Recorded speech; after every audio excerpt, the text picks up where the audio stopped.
Towards 1720, the British Navy tried hard to rid the Caribbean of pirates. Traders complained bitterly of the risks they faced at sea. This pressure led many pirates to sail east for the Indian Ocean. And far from normal society, some of these men developed outrageous ambitions. Two of them, Adam Baldridge and Henry Avery, set themselves up as kings of a kind in Madagascar. They wanted glory as well as gold. The rumors of Captain Avery suggest that at the height of his power, he was a perfect despot. Partly, it seems, pirates felt that they could behave like complete libertines. But Avery was as treacherous as any of the breed. Many of those who sailed the Indian Ocean were used to the rough treatment of the Navy. And that gave us all a sharp sense of freedom, of power, of sheer delight of sailing the seas and chasing the ships. We were rogues and cruel, and also joyful. I did not distinguish between different lusts. Lust for power, lust for gold, lust for women. At the height of my power in Madagascar, I had 1,200 men with me. On one boat alone, I had 300, and 10 carpenters who were essential in allowing us to refit the boats. One remarkable novel was written about the adventures in the Indian Ocean. Daniel Defoe's Captain Singleton is not as famous as his Robinson Crusoe, but it describes in detail the adventures and hardships of the pirates who were based in Madagascar. Defoe is often reckoned to be the first journalist. He used all kinds of means to get information. When Henry Avery was back in England, he missed the dark beauties of Madagascar. Defoe was apparently ready to help stir his memory in exchange for information. When I wrote of seamen and pirates, I often had to tease their adventures from them by the most curious of stratagems. I had heard that Captain Avery was eager to recall his hot and lusty life in Madagascar.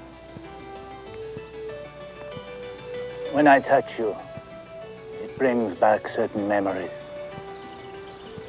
Though the women of Madagascar smell of palms, not perfume. How exotic. They were beautiful. Then why did you leave? Were you really a pirate? Don't I look the part? Pirates aren't always like you imagine them. I need answers first. That was the arrangement.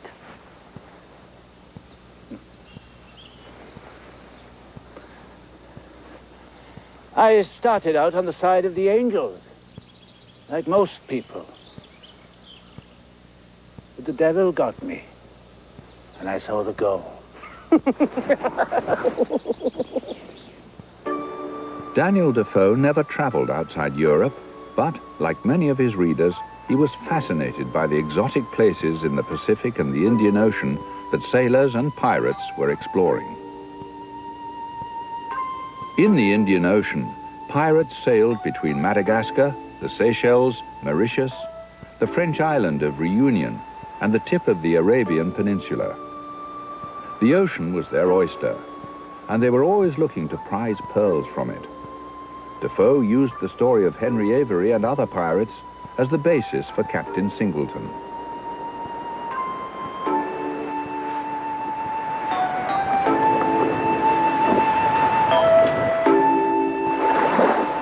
Madagascar, at the southern end of the Indian Ocean, was discovered in 1500 by Diego Diaz.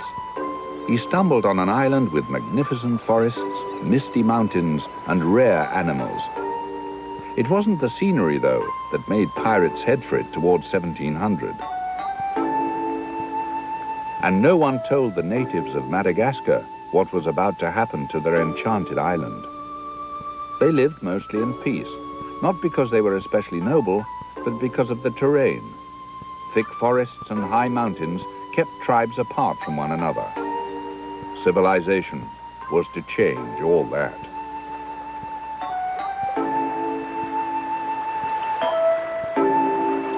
The Indian Ocean was far away from the British Navy, far away and full of plump prizes. Madagascar was perfectly placed to intercept the ships from Malaya, from India, from the Spice Islands. Ships carrying silk, spices, mother of pearl, ebony, ivory, tusks, emeralds, amethysts, jewels and jade. Pirates were not slow to see the possibilities of plunder. Pirates, when I could speak to them, confessed that sometimes they were dazzled by the variety of loot. Some was homely, tobacco, calico, wood, but some was more exotic than the stuff of dreams.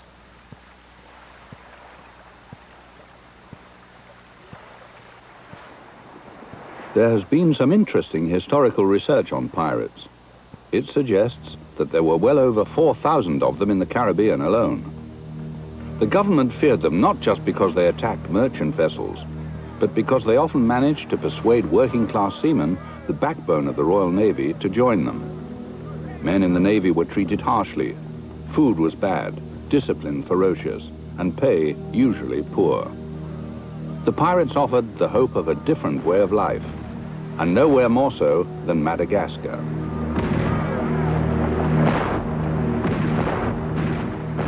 The East India Company even issued a pamphlet that warned their merchants of the fact that buccaneers from the Caribbean were flocking to the Indian Ocean, and their motives could only be criminal. The first pirate to settle in Madagascar was Adam Baldridge. No authentic picture of him has ever been found. We know that he was a planter's son from Jamaica and apparently well educated. But he had to flee the Caribbean in 1685 after killing a man. No one is sure how he reached Madagascar, but when he got there, he had enough money and goods to establish a trading post in the area. Baldridge chose St. Mary's, an island just off Madagascar, as his base. He built an immense castle-like mansion on the top of this hill. No pictures survive, but it's reasonable to speculate it was built on the lines of this palisade. With its cannons and strategic location, Baldridge's castle became a landmark. Baldridge had warehouses, wealth, weapons, and women. Paradise for a pirate. But he wanted more. I was much admired as a judge by the natives. My fame spread throughout Madagascar. Baldridge tricked the natives of different tribes, playing one chief off against another. He sold many into slavery. It took years for rival tribes to realize what he was doing. Furious, they gathered to storm his fort. The unruly, ungrateful, unchristian natives conspired against me and marched towards my castle. They made a dreadful din. I gathered all my treasure and sailed back to civilized lands. In the ship I always had ready. The pirates should be prudent.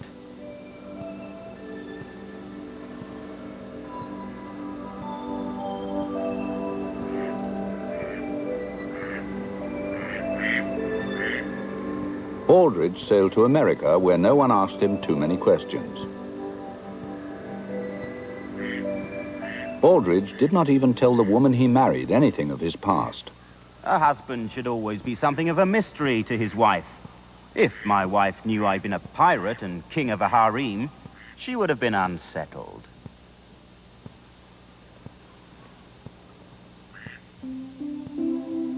In New York, Baldridge was introduced to the colony's governor, Colonel Benjamin Fletcher.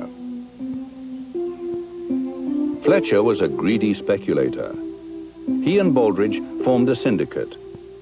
I was not tempted to leave my wife either for the good of our syndicate or for the rigors of the sea. So I approached Captain Thomas Tew to lead the enterprise. Very little is known of Thomas Tew's origins. No picture of him survives.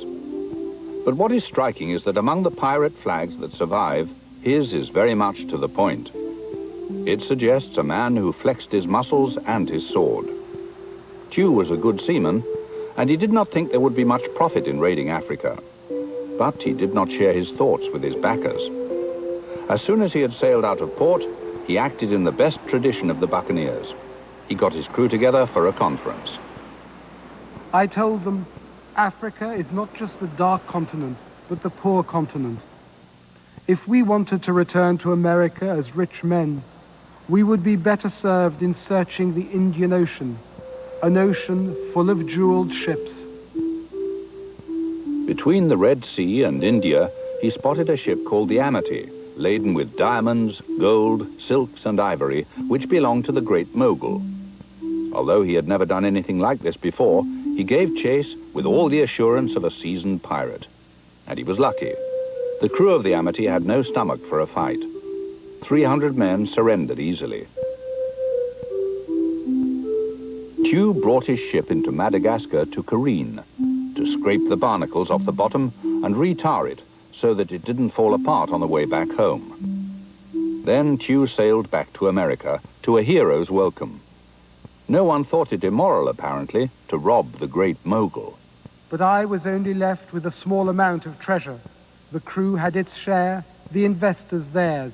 I determined to repeat my trip, and this time I owned the ship. 2 years later, I set out again. But this time, Tew was less fortunate. He was killed in the Red Sea. Daniel Defoe described his death in gory detail.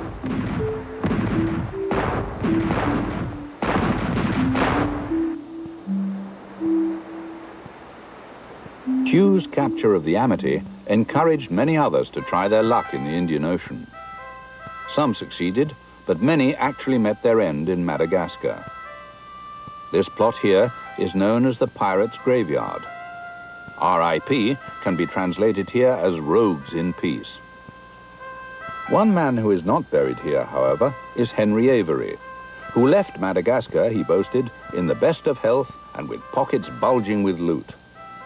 He claimed that his instinct led him to steal the treasure of the Great Mogul and the treasure of the East India Company.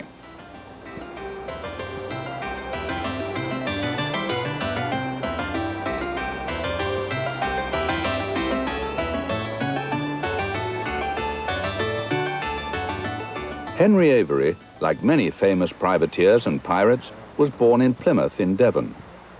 He went to sea young and joined the Royal Navy.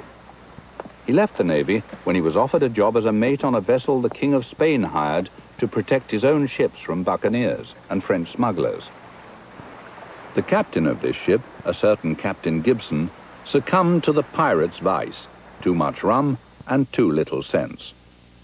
While his captain was snoring a hangover away, Avery took over the ship, and his first act of piracy was against the English ships in the Cape Verde Islands.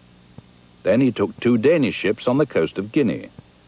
By early 1695, he reached Madagascar and was in command of a fleet of 6 ships. Avery then had a stroke of luck. At night, he passed the Great Mogul's fleet. The next day, the Gongi Sawai, the richest of the fleet, was in his sights. Avery's men had no problem boarding her. The captain was killed.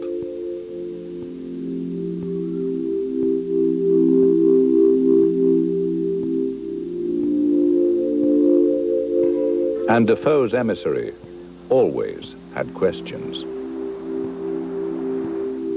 Did he deserve to die? He was clinging on to some rubies. Have you seen treasure? No. Then you can't understand the joy of piracy. That moment when you hold so much and it's all suddenly yours.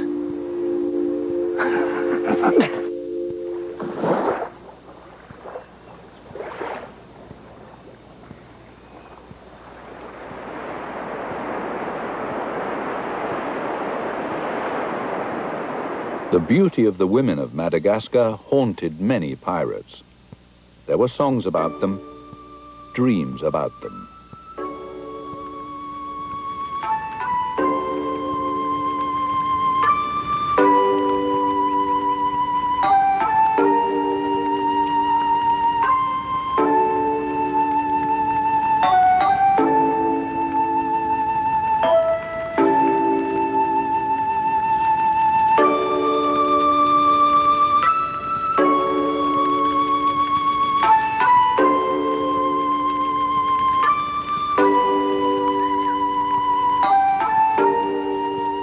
And again, Defoe's emissary wanted answers. And the women? The great Mogul's daughter adored me. Women love strong men. And the rumor is you raped her. Lies! I never had to. Did all the women in Madagascar adore you? Now you're teasing me. That's what I missed about England. The teasing.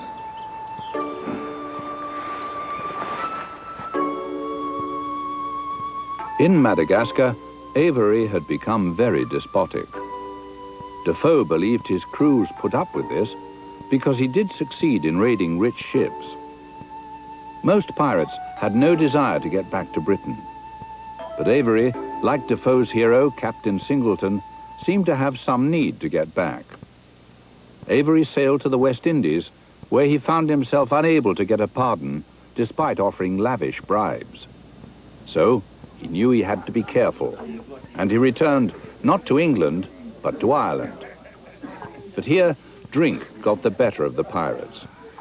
Avery had told his men to be discreet and not to flash their wealth around. But as soon as they landed in County Mayo, they started to boast in the taverns of the chests of gold and silver they had on board. The members of the crew were arrested. Avery was smart enough to escape, but much of the treasure on his ship was confiscated. Avery slipped back quietly to England, but for the next few years, his life was miserable. He was often on the run, and he had lost most of his money in Ireland. He had to sell some of the great mogul's jewels to businessmen in Bristol, and the businessmen, knowing he was desperate, cheated him. There was a play written about Avery called The Successful Pirate, but in real life, he could not cut the figure of the hero he so much longed to be. When his men went on trial, some of them confessed on execution dock that they had been guilty of atrocities. We committed dreadful tortures upon those poor souls, even though they were infidels. The women pleaded for their honor, which we in our madness and lust ignored. To Defoe, Avery denied these accusations, but Defoe was skeptical. Avery died in 1728 in the West Country, and despite his great piracies, a poor man.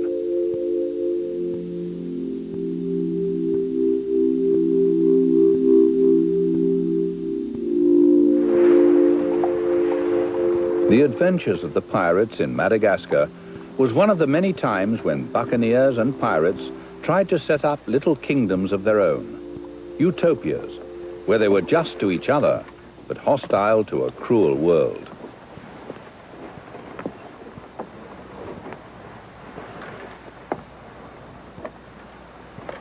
Some historians believe that one French pirate called Misson actually tried to turn this hedonistic heaven into a proper republic, the Republic of Libertatia. The evidence for this is rather flimsy. What is sure is that many pirates continued to visit Madagascar. The most famous was Captain Kidd. Others were Captain John Halsey of Boston, who vowed only to take Moorish ships. A Welshman called David Williams, who joined the army of a local king. Samuel Burgess from New York, who was poisoned by the natives. Madagascar was becoming as popular a pirate haunt as the Bahamas. They found in Madagascar several good harbors on the far side of the island. They explored parts of the land and found the natives were civil and tractable. Better, they described to me how they could feed heartily on good fat beef, almost as tender as that in London. And the more trade there was, the more there was to steal.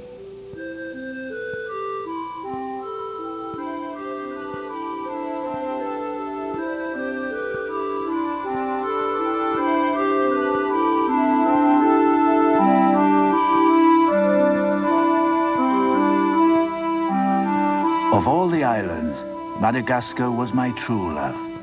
Madagascar and its maidens.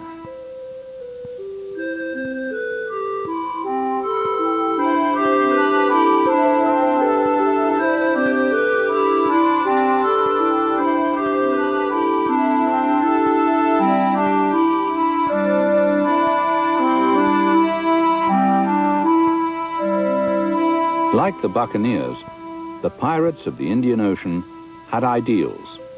Pirates would be fair to each other. In reality, as Defoe noted in his account of Avery, pirates usually failed to live up to this.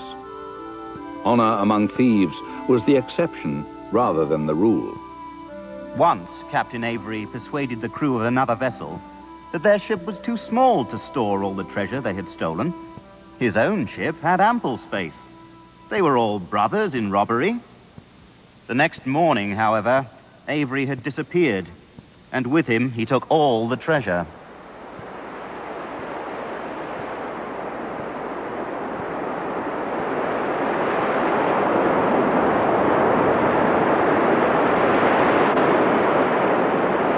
By the middle of the 18th century, the British Navy decided it was high time to enforce its authority.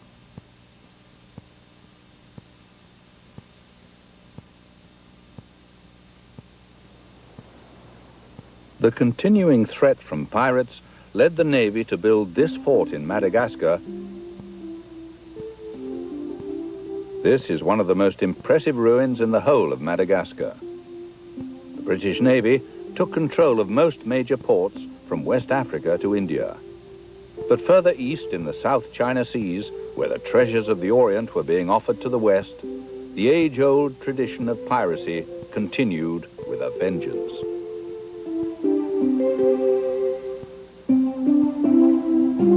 Pirates often had fantasies of gold, of women, of freedom. It is really strange that the place where these fantasies came closest to reality should have been Madagascar.